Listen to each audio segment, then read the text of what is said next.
You're listening to the B&H Photography Podcast. For over 40 years, B&H has been the professional source for photography, video, audio, and more. For your favorite gear, news, and reviews, visit us at bnh.com or download the B&H app to your iPhone or Android device. Now here's your host, Alan Weitz.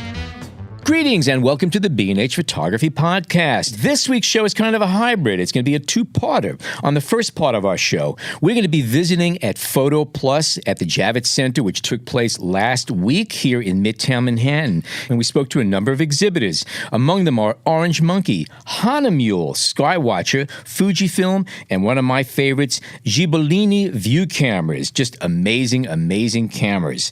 On the second half of our show, we're going to be speaking with the winners of the B&H Photography Podcast, Panasonic Lumix S1 Sweepstakes. We had two winners of two camera systems, and we're going to speak with each one of them, find out what they think of their cameras, and what kind of photography they have been doing with them. But let's start off with our visit to PhotoPlus here in New York City last week at the Javits Center. Hi, I'm Alan Weitz from the B&H Photo Podcast. Jason and John, can we talk a little bit about your product here? All right, we are with Kevin Legore of Skywatcher USA of Torrance, California. And you have an interesting product here for doing astrophotography. Yeah, so these are the Star Adventures.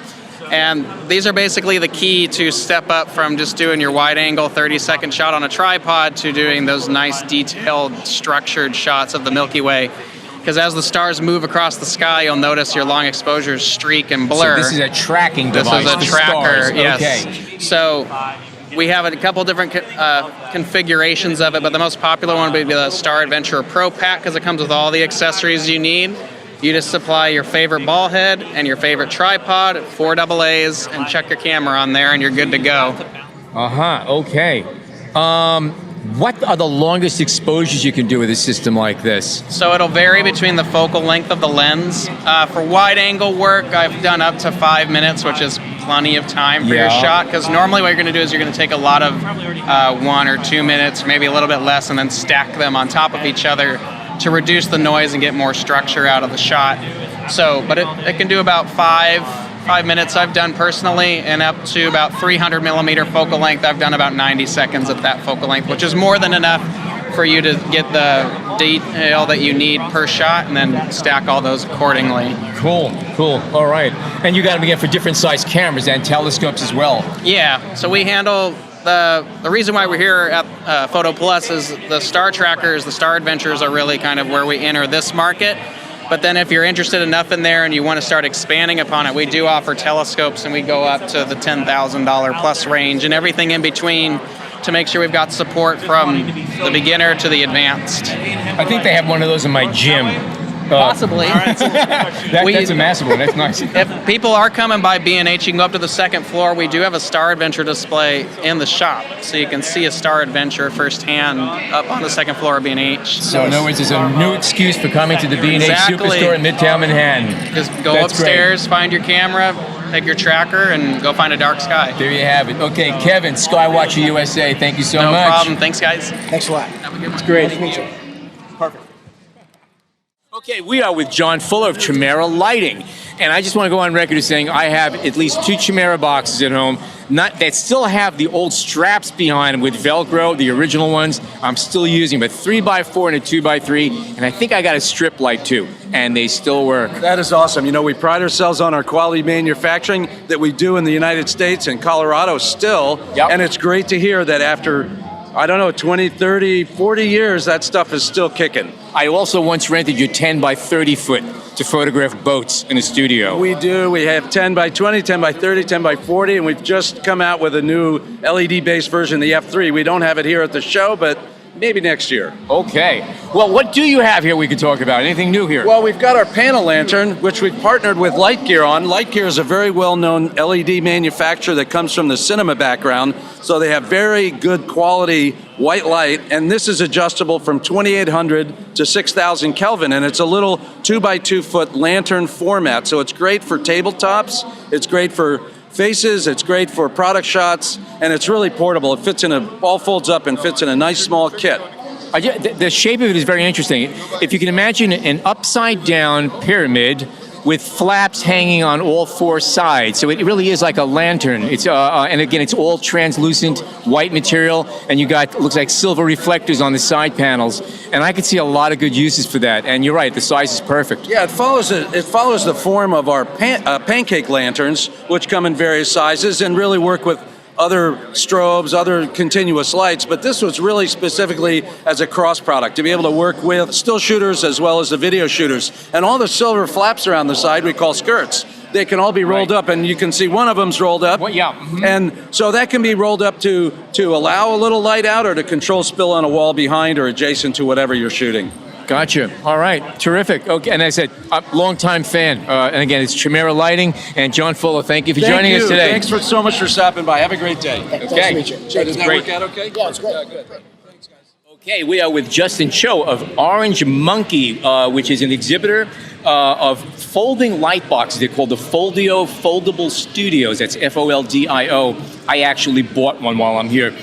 These are a brilliant design. Thank you. It's corrugated plastic, lightweight, and it comes with LED lights, both in the top and freestanding bars.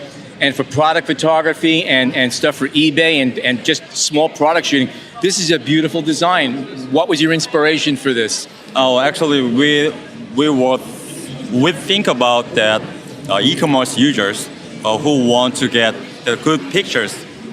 So we think our products has a folding structure and good light and good CRI and portable design. It just struck me. I've seen a lot of these in the past. I just love the material is great that you're using. The way it folds up is great, and it's so light. I'm walking around the show carrying, I think, the larger size you have, and it works really well. I'm looking forward to using it. It's just a great design, and people seem to be buying a lot of them here. You seem to be doing very well. Yeah, thank you so much. All right. Yeah. Any other products you're working on? Yeah. Now we are working on new products for jewelry. For jewelry, okay. Yeah, and that one has the turntable. Yes. And studio together. Okay, and you can buy these. You can buy just the folding studio. You can buy it with the lights, and you can buy with turntables. There's different options that you have. Yeah, now. And they're priced really fairly. I mean, Yeah, right. Especially if you have to do location work. Yeah, right. These are terrific. Or just a nice small studio space. I know this is going to substitute for a lot of white seamless where I'm working. Great stuff. Again, it's the Orange Monkey, the Foldio Foldable Studio. And thank you for joining us today. Thank you so much. Okay. We're with Brendan Ramler at Fujifilm. Good to see you. I know you for how many years now? 80 zillion years? I think it's only 40 zillion. 40 zillion, anyway. So you got a couple of new cameras out now, or at least one new camera out now. We do. We have the fantabulous X Pro 3 with its new titanium body in 3 style finishes, the Dura Silver, the Dura Black, and the All Black. Now that Dura is like a hardened, scratch-free finish or something like that? You already did your homework. You already made this easy for me. Yes, I got my cheat sheets. Yes. That is true. It is super fantastic, very durable, and there are already, I see many tests going on trying to scratch it with a knife. Scratch-proof finish aside, what other features does this camera have? Because I know it's more than a scratch-proof finish. Absolutely. Well, of course, the new 26 megapixel sensor, it has some really interesting features. So for us, it's a 9 exposure, multiple exposure mode, which can be done in 4 different modes. So you could have an additive, an average, a light, dark, but you can shoot up to 9, or of course you could choose 5, 6, 7, 8, 9, which is, I think, going to lead to a nice artistic approach by a lot of folks out there once they really get a hang of that. First time we've incorporated HDR. So we've got an Auto HDR, an HDR Super Plus, and then we've got different variations throughout it. We've got clarity control. So for people who know about the clarity slider and some programs out there, it's going to give you that extra punch without giving you too much crunchiness that a sharpening may do. Another feature I really love, which the first moment I got this camera, I pointed out the window. We've got the Chroma Blue feature, which is basically like a digital polarizer. And I think that's been overdue, but you can set that for weak or strong, and when you're shooting skies, you can basically, it's like you have an electronic polarizer. Wow, okay. Of course, on your sweater here, we may be able to make you electric blue as well, but it's really focused on skies. We have a new toning feature, so you can tone black and white images if you like. Nice. And we added a new film simulation, which I think is one of the most talked about things, which is the new classic neg approach. Also, of course, the subscreen, which shows the traditional film box, which is a little harder to show on a podcast, but the film box types are on the back subscreen, which is very now, more that it viewfinder. goes straight back. That is so retro because back in the day when we shot film, most cameras had a little slot on the back of the film door. You put the end of the film box in there and you knew what you were shooting. Now they're doing it digitally. I saw that when the camera was announced. I got a nice chuckle out of that. Yep. That was great. It is Lovely great. touch. You know, it's nice to see when the companies, the electronic companies, and obviously us camera manufacturers give that nod to the old days and say, you know what? Film is here. Our film simulations are powerful and very useful to people. So we just give you a nice little extra touch. It is a nice touch. It's good. Anything else from Fuji? Well, we're certainly, we've gotten a lot of response on the GFX 100, which of course isn't brand new, but it's, being at the show, it's certainly a showstopper. We have the new XF 16 to 80 F4, which is getting a great response here because once people pick it up, feel the compact nature of it, it's certainly a popular choice. And what else do we got? I think those are the main digital pointers for the new stuff. It's really all about the X Pro 3 and the GFX right now. Okay, cool. Okay, Brandon, thank you so much for talking with us. Good seeing you nice always. Running into you guys too. A triple threat. Glad to see you. Okay, we are with Veronica Cutt of Hahnemühle Paper. Welcome to the B&H Photography Podcast. Well, thanks for joining us in the booth. So you are manufacturing high-quality inkjet paper, fine art papers. Yes. Okay. The mill is 435 years old, so we make the paper, we develop the coatings that go on the paper, so we have an exquisite range of fine art papers. I think it's important to note that while there are hundreds of brands of inkjet paper, there are only about, 3 or 4 manufacturers, and Hahnemühle is one of them. That's right. We're the oldest German paper mill. Yep, and I've used their papers myself many times, and they're lovely, lovely papers. What's new in the Hahnemühle world? Well, yesterday at PhotoPlus, we announced the Natural line. So the Natural line consists of 3 papers. There's the bamboo, which we've had for a number of years, that shifted over to the Natural line, but that now joins agave and hemp. All 3 papers are a combination of these natural fibers plus cotton. So bamboo is 90% bamboo, 10% cotton. The agave is 70% agave and 30% cotton.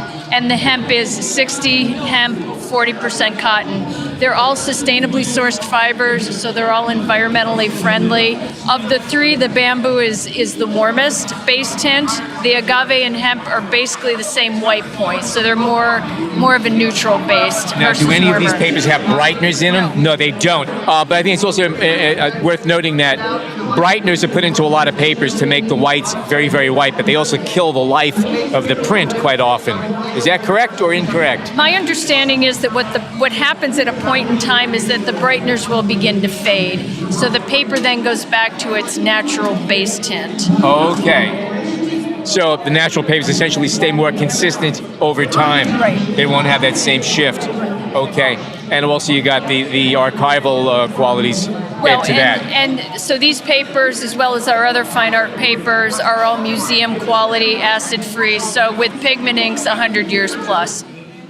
I think what a lot of people don't get is if you look at the price of the papers and look at the price of your ink consumption, depending on what printer you have, what's really amazing is that you can truly make what we call museum quality, the highest quality prints, very inexpensively at home. Yes. And for people who have not printed their own stuff, I think you're missing an opportunity to really see what your photographs really look like. There's nothing more rewarding than actually putting out a high quality print, especially one that has a nice tactile feel to it, which is another thing about your papers. They feel like heavy gauge, they're beautiful. Well, and it's just a different level of engagement. When you're looking at an image on a screen, Yes. You see so much, but then when you have that print in your hand, there are details, there's almost an experience that it becomes more alive when you look at the image. And when you walk away, it doesn't go dark, Yeah, that's right. which is what's another thing I love about them. Well, and when you talk to somebody and you're actually showing an image, it creates more of a conversation. Because if you're looking at something on a screen, you're often just swiping from one to the next. Yes. Yeah, you linger more with a print. Yes, absolutely true. All right, thank you so much. Okay, Veronica Cotta of Hanemule. Thank you. Thank you very much. Dankeschön. Have a good day. Thanks so much. We are at the Viltrox booth, and we're with Mendy Lee, and she's going to tell us about some of the new lenses you have. Now, these are lenses made in China, and there's also mount adapters that you have for different cameras. So, tell us a little bit about your product line.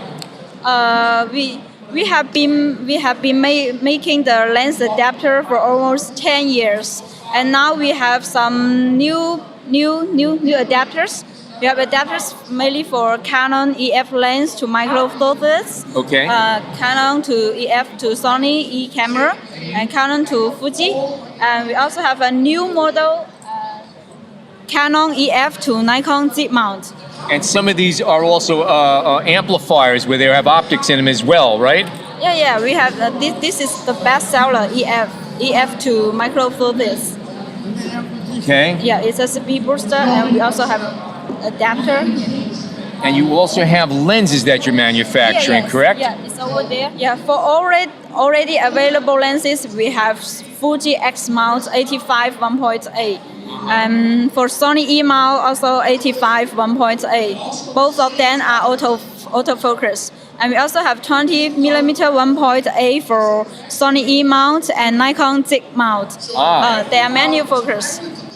These are hefty lenses. These feel pretty solid. They're very nice. And it's got a continuous aperture on there as well, so they're good for Cine. Yes. All right, so for video shooting, these are actually very good to use. We have two new lenses for video shooting. Okay. It's for Sony E mount and Panasonic L mount. Okay, so there's separate lines here as well. Yeah. Okay. Both of them are manual focus. Yeah. And you have other focal lengths. You got a 35 1.4. Yeah, this is our new lens lineup. We have 22 millimeter, 33 millimeter, and 56 millimeter 1.4 for Fuji X mount, Sony E mount, and Canon M mount. And these are all APS-C format lenses, correct? Okay, they're nice. These are lighter and smaller. These are actually really nice optics. And we do sell the Viltrox lenses, and these new lenses will be joining our lineup soon. Yes, sure. Okay, with all of the adapters. And these look like a nice, affordable option for those who need some interesting optics, good focal lengths that are also fast and seem to be well built. I have to give them a tryout sometime. Okay, Mendy, thank you so much for joining us today. Thank you for reviewing us. Okay, we are with Alessandro Gibolini, and he is the founder of the Gibolini Camera Corporation. Right. Okay, From Italy. From Italy. From Modena. Okay. Modena in Italy. Okay. Yeah, right. First of all, I got to say that this is not just a view camera. This is a piece of artwork. This camera we're looking at is an 8x10 camera. You make 4x5 and 8x10. Yeah, 4x5, 5x7, 8x10, and that's ultra large format cameras. So 11x14 and 60x20 cameras. Full size. Now, what makes these so spectacular is the design. I'm using the word Jules Verne. It looks like it's from another time. It's 19th century, but it's made out of what? Titanium and aluminum? Yeah, titanium, aluminum, and also carbon fiber. Carbon fiber, and some of the components are actually 3D printed. Is that correct? So we produce also some models with 3D printers. But also some of the detailing, it's like, what I'm really blown away is the fine focusing wheel you have in the back. Yeah. There is some small touches that here, and the way things are hinged, and the cutouts on everything. It's just, it's absolutely stunning. I know I'm blabbering about stunning, but they're just gorgeous cameras. What made you get into this? Because this is a real niche market. These are not inexpensive either. These are pricey that is a items. niche market, but consider that the world is big. So I founded the company 5 years ago, and from a small garage of 8 square meters. And now we have a 2,000 square meters factory with also a metrology lab where we can test everything on our components for the products and for the cameras to see the really precision on products. So consider that our new cameras, that one that is the titanium, that is our flagship, is fully CNC made. So with really precise machines, and there are the ball bearings on movements. So the movements are really smooth with auto zero positioning, and we do that with special features. For example, to hold the film holders. with the action and reaction at the same point, so that the camera don't shake on the tripod. And you're also making your own film holders, is that correct? Our own film holder, aluminum made, also to make it precise, really precise. You are, in a sense, a 21st century Deerdorf, because Deerdorf made everything in-house also. And they don't exist anymore, but you do. And it's just a refreshing take on an old topic. Are you yourself a photographer? I started when I founded the company. I was studying civil engineering. Okay. But my father gave me an old Pentax 35 millimeters camera, and I immediately fell in love with the film photography. Yeah, and then I studied the photography, my own, and I immediately look at the field camera like the best machines in the world. So I say, why I have to buy? I can make one by myself. So then I start with a wooden one. Of course, I started to produce the cameras. Just beautiful. I should also say, now, unfortunately, now I have no time to make pictures. You're too busy making beautiful products. The presentation is beautiful. How have photographers been receiving the camera? Yeah, we have many photographers around the world that use our cameras, and when they open, they think that it's a jowl, it's jewelry, not a camera only. And many photographers take it also for collection. The first thing that struck me, I just want to see this thing sitting in my living room. I just want to look at it every day on a beautiful tripod. It wouldn't be an exaggeration to call this artwork. This is an art form, and it's just a beautiful rendition. We studied a lot the design of every component. We spent many hours just to design one single component. And it shows. It really, really shows. I strongly urge, we're going to have some pictures in the show notes to go along with this episode, but anybody who wants to take a look at these cameras, again, the name of the company is the Ghibellini Projects and Company, and it's Gibellini. Check it out. It is a magnificent series of cameras. If you're into photography or just beautiful design, definitely take a look at it. Alessandro, thank you for joining us today. So much. Good luck. You're welcome. Thank you so much. Bye. Bye-bye. It's great. Beautiful. All right, we're going to take a short break and come back with the winners of the B&H Photography Podcast, Panasonic Lumix S1 Sweepstakes. We hope you're enjoying this edition of the B&H Photography Podcast. The best way to support the show is by subscribing on Apple Podcasts, Google Podcasts, Spotify, or wherever you get your podcasts. For links to gear and more information on today's guests, check out the show notes in your podcast app or visit our homepage on the B&H Explorer website and join the B&H Photography Podcast Facebook group. And now, back to the show. We are being joined right now by Joseph Lockwood, who is the winner of the Panasonic Lumix DC-S1 mirrorless digital camera with a 24 to 105 millimeter lens. Welcome to the show and congratulations. Thanks. How are y'all? All right. So where are we talking to you from, Joseph? I'm in New Orleans, Baton Rouge, Louisiana, close to New Orleans. All right. So tell us about the kind of photography you do. Are you a working photographer, or are you just an enthusiast? How would you describe yourself? I've actually went from doing it mostly video from like 2009 to now, from part-time to full-time, leveraging Instagram to get business. Oh, okay. And what kind of work do you do? Mostly work for like social media, like filming cars, commercials for like Hulu, and I've worked myself up to like pretty much like the Hulu stuff, and then Facebook and website stuff, content. Cool. Okay. What kind of gear have you been using up till now? I've been using Sony, honestly, and getting this Lumix, like, man, it really is. It's scary different. The clarity of it's way better, and like the low light surprised me. I haven't used it on a full shoot yet, but I used it to compare shots with my Sony, and it was like a lot better, like tons better.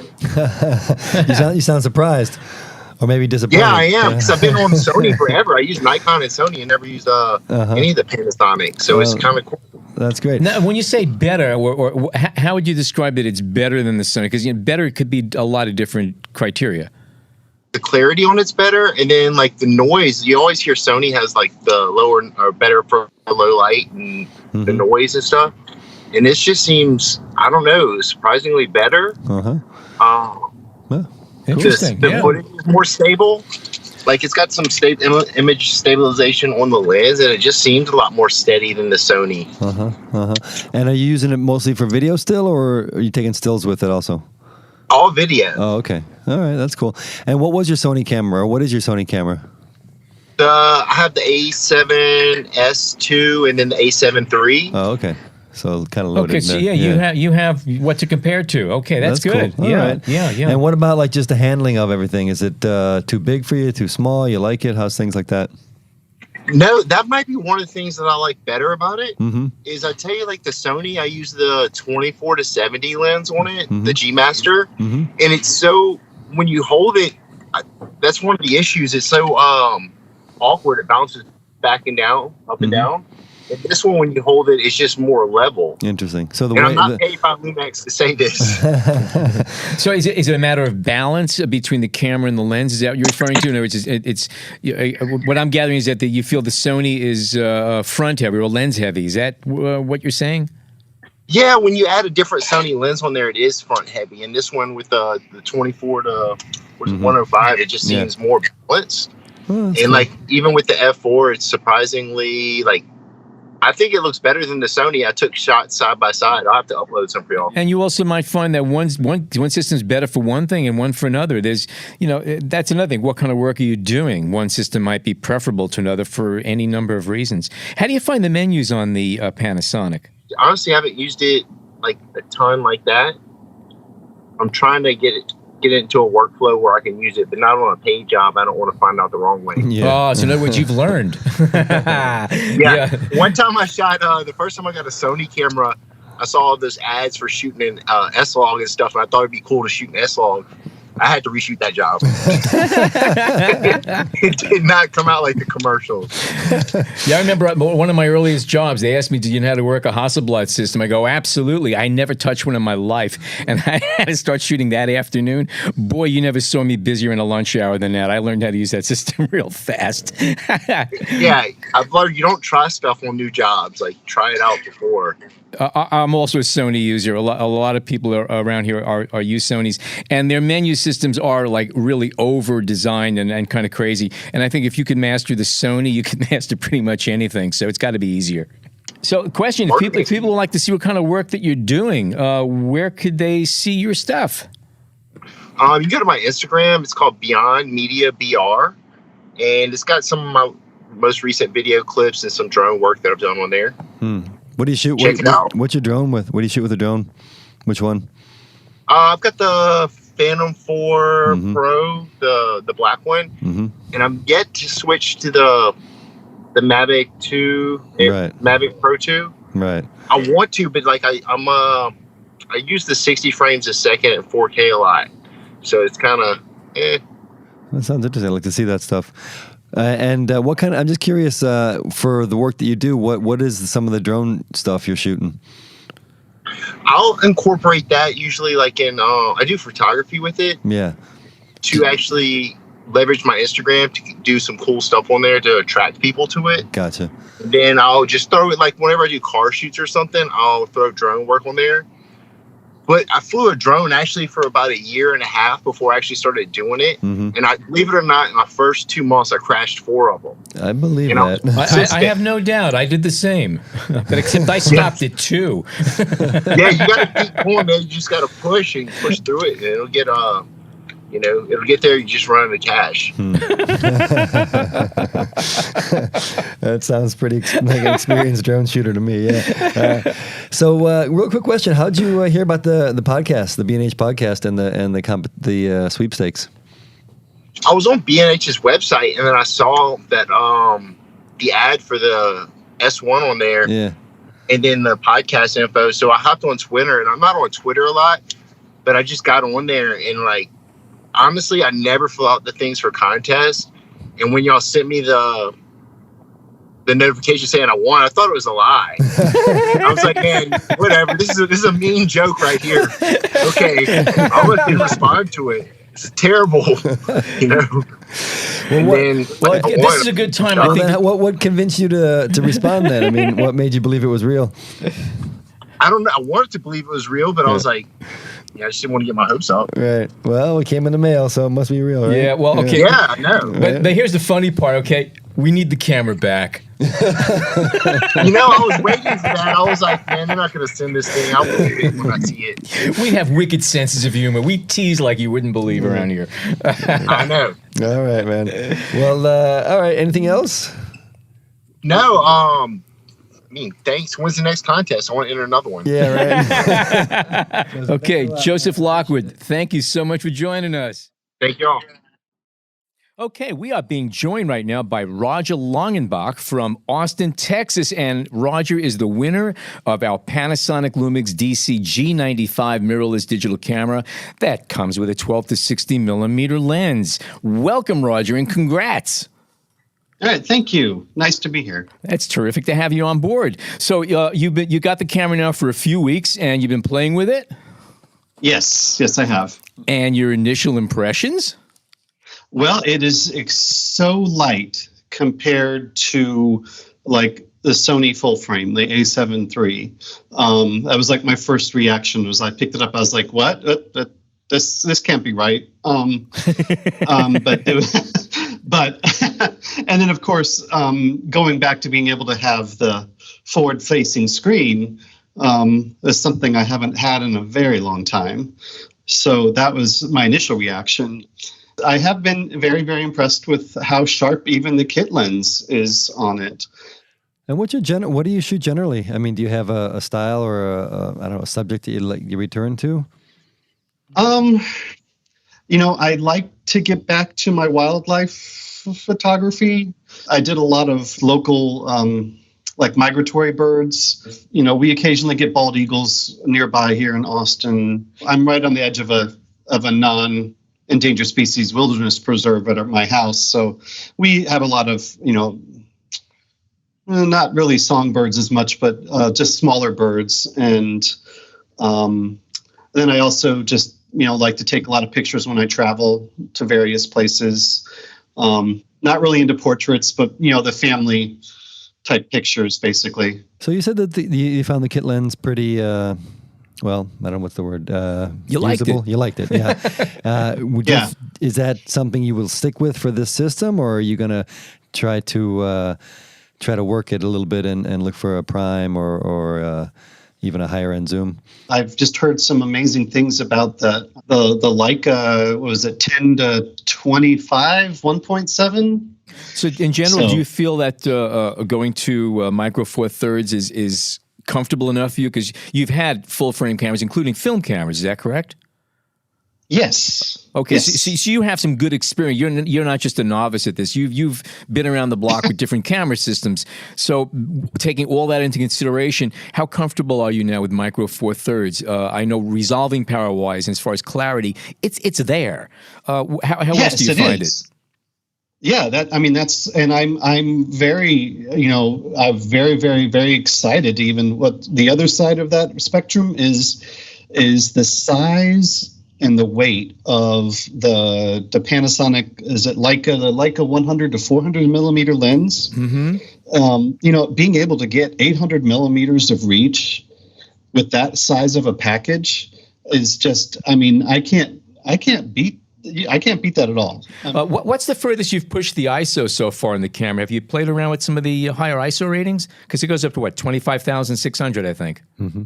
Yeah, I have. I'm trying to remember if I went above that. Because what I also did is I did adapt because I got it.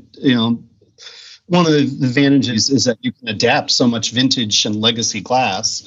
So I have a classic, well, I wouldn't say classic, but it's an autofocus Nikon 70 to 300 D lens. An old one of the old screw mount. So I know it's going to be manual focus, no big deal. But I adapted it on the Panasonic, so I have a 600 millimeter, and I'm trying to remember what I pushed it to. I think I got it up to about 6,400, even in daylight, because that lens at 300 millimeters is already at like f8, I think. Yeah. It's at f8 at that point.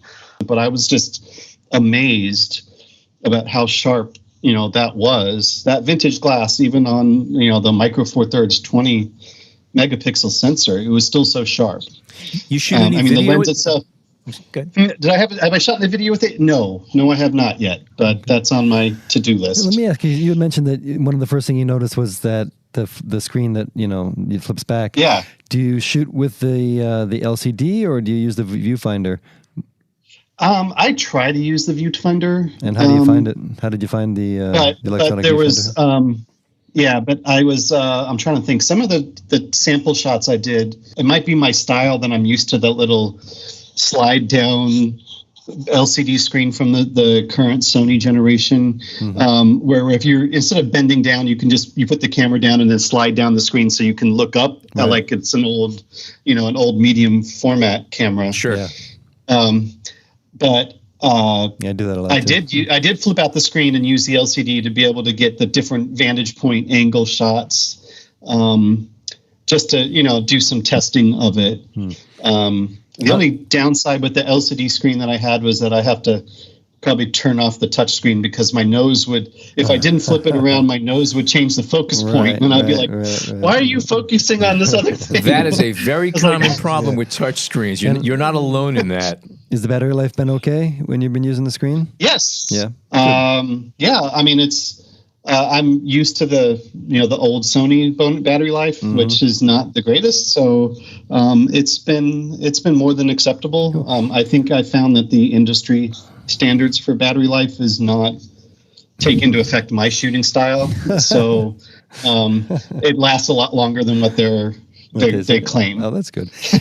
200 some shots. I'm like, no. So do you think that, or how do you see you incorporating this camera into your photography, given that you already have, a mirrorless full frame, and it sounds like a couple other cameras out there? It would be my primary for wildlife because you need that extra reach with wildlife. The new Sony 200 to 600 is great, but it's big, and I don't want to lug that all over the place, but because this camera is just so small compared to the full frame, so I could see myself taking it on times when I wasn't bringing my full frame everywhere. This might become my primary, and I only use the full frame for extreme low light, wide angle shots that I absolutely need that extra push of the size of the sensor and the size of the pixels, or do I just dump full frame? I haven't made that decision yet. So. Oh, wow. Interesting. Dumping full frame. There you go. I like it. Roger, congrats again. We're glad to know that not only did you win the camera, but you like the camera and you're enjoying it. And that's the best part of the whole thing. Okay. Yes. Roger Longenbach from Austin, Texas, the winner of the Panasonic Lumix DC G95 mirrorless camera with 12 to 60 millimeter lens. Congrats again. And thanks for joining us this morning. Yes, thank you. All right, be well. Okay, thanks, Roger. I'm going to click. Okay. Thank you, Roger, and thank you, Joseph. And thank you to all the vendors who took the time to speak to us last week at PhotoPlus at the Javits Center. We hope you enjoyed this show. For more information on all the products that we were talking about on today's show, just hit the show notes. Links are there, along with photographs of many of the items that we discussed today.